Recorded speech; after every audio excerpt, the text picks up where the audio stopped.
Hi, and welcome to Maddie Talk Science. Today, we're going to be learning about the one and only Ebola virus. Ebola virus disease, formerly known as Ebola hemorrhagic fever, is a very rare but severe disease belonging to the family Filoviridae.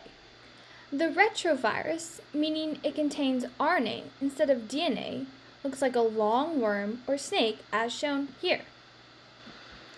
The virus was first discovered in 1976 in the Democratic Republic of Congo by the Ebola River, hence its name.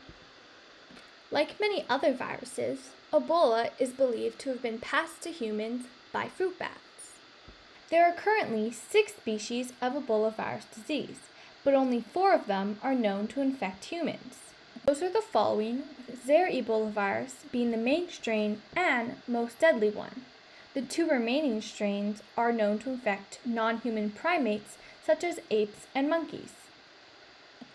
Ebola can only travel from human to human by direct contact with blood or bodily fluids of an infected person or by touching contaminated surfaces, which it will then enter your body through broken skin or mucous membranes such as your mouth, eyes, and nose. When the virus enters your body, it goes through what is called a lytic cycle. Ebola will immediately attach itself to your dendritic cells and insert its DNA into it. The cell is then forced to produce replicated versions of Ebola, and once that is completed, the cell will die, releasing all the replicated viruses to infect the rest of the body. After Ebola has successfully infected your immune system, it moves on to other things like your vascular system and liver and kidneys. This leads to symptoms such as fever, fatigue, weakness, later resulting in things like diarrhea, rashes, red eyes, and even internal and external bleeding. There are a few things you can do to help increase your chances of survival once you have the virus. Some things are making sure you have a lot of fluids, keeping a good balance of electrolytes, maintaining a steady blood oxygen and blood pressure level. In addition to that, there have recently been 2 drugs approved that use monoclonal antibodies to prevent the virus from entering human cells. They are called Imazeb and Ibanga.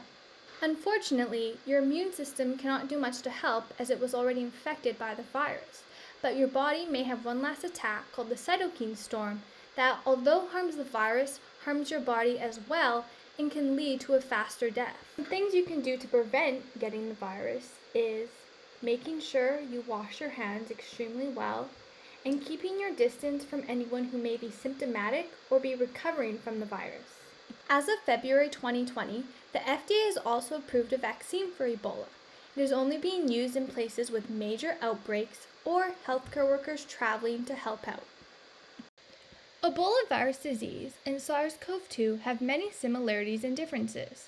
To start off, they are both retroviruses containing RNA and both originated in animals. They also both have symptoms similar to other viruses, making diagnosis difficult. In contrast, Ebola can only be transmitted through direct contact and when symptoms appear, where SARS-CoV-2 can be transmitted airborne and without any symptoms.